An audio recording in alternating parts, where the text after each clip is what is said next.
നമസ്കാരം. ഒരു കാലത്ത് CPM-ന്റെ കരുത്തായിരുന്ന കോടിയേരി ബാലകൃഷ്ണന്റെ കുടുംബം ഇന്ന് അതേ പാർട്ടിക്കുള്ളിൽ തന്നെ ഒറ്റപ്പെടുകയാണ്. കേരള രാഷ്ട്രീയത്തിൽ ഇപ്പോൾ ഉയർന്ന ഏറ്റവും ശക്തമായ ചോദ്യങ്ങളിൽ ഒന്നാണിത്.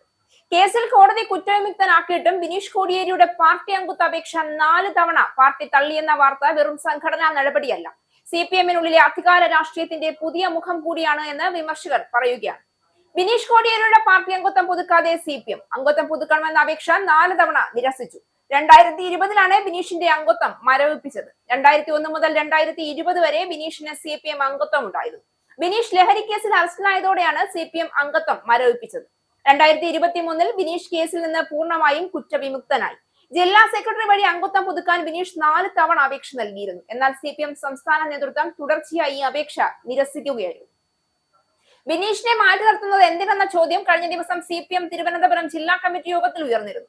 ബിനീഷ് നിരപരാധിയാണെന്ന് കോടതി പറഞ്ഞിട്ടും പാർട്ടി എന്തുകൊണ്ട് പരിഗണിക്കുന്നില്ല എന്നാണ് ഉയർന്ന ചോദ്യം.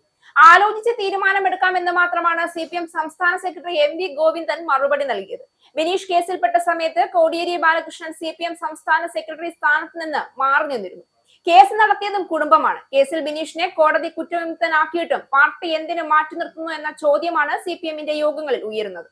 കോടിയേരി ബാലകൃഷ്ണൻ എന്ന നേതാവ് CPM-ന്റെ ചരിത്രത്തിൽ വെറും ഒരു സംസ്ഥാന സെക്രട്ടറി മാത്രമായിരുന്നില്ല. പാർട്ടിയുടെ അടിത്തറയിൽ നിന്ന് ഉയർന്നു വന്ന പ്രവർത്തകരെ ഏകോപിപ്പിച്ച, പ്രതിസന്ധി കാലങ്ങളിൽ പാർട്ടിയെ പിടിച്ചു നിർത്തിയ നേതാവായിരുന്നു അദ്ദേഹം.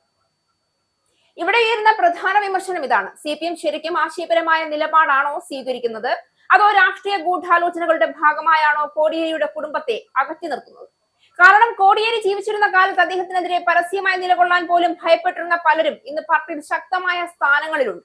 കോടിയേരിയുടെ സ്വാധീനം പൂർണ്ണമായി അവസാനിപ്പിക്കാനുള്ള ശ്രമത്തിന്റെ ഭാഗമായിട്ടാണ് ബിനീഷിനെ മാറ്റി നിർത്തുന്നതെന്ന സംശയവും പാർട്ടിക്കുള്ളിൽ ഉയരുന്നുണ്ട്. അതിലും വലിയ വൈരുദ്ധ്യം മറ്റൊന്നുണ്ട്. കോടതി കുറ്റവിമുക്തനാക്കിയ ആളെ പോലും പാർട്ടി വിശ്വസിക്കില്ല എങ്കിൽ പിന്നെ CPM പറയുന്ന നീതിയും നൈതികതയും എവിടെയാണ് എന്ന ചോദ്യം സാധാരണ പ്രവർത്തകരിൽ പോലും ഉയരുന്നു. ഒരു സാധാരണ പ്രവർത്തകന്റെ മകനായിരുന്നെങ്കിൽ പാർട്ടി ഇതേ സമീപനം സ്വീകരിക്കുമായിരുന്നോ എന്നും പലരും ചോദിക്കുന്നു. കോടിയേരി ബാലകൃഷ്ണൻ ജീവിച്ചിരിക്കുമ്പോൾ അദ്ദേഹത്തിന്റെ കുടുംബത്തെ ലക്ഷ്യമിട്ട് നടന്ന രാഷ്ട്രീയ ആക്രമണങ്ങളെ പാർട്ടി തുറന്ന് പ്രതിരോധിച്ചിട്ടില്ല എന്ന വിമർശനം നേരത്തെയും ഉയർന്നിരുന്നു.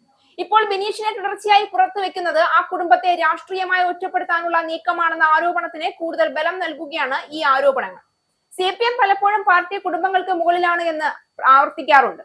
എന്നാൽ വിമർശകർ പറയുന്നത് മറ്റൊന്നാണ്. ചില നേതാക്കളുടെ കുടുംബങ്ങൾക്ക് പ്രത്യേക പരിഗണന ലഭിക്കുമ്പോൾ കോടിയേരിയുടെ കുടുംബത്തിന് മാത്രം കടുത്ത മാനദണ്ഡം പ്രയോഗിക്കപ്പെടുകയാണ് എന്ന്.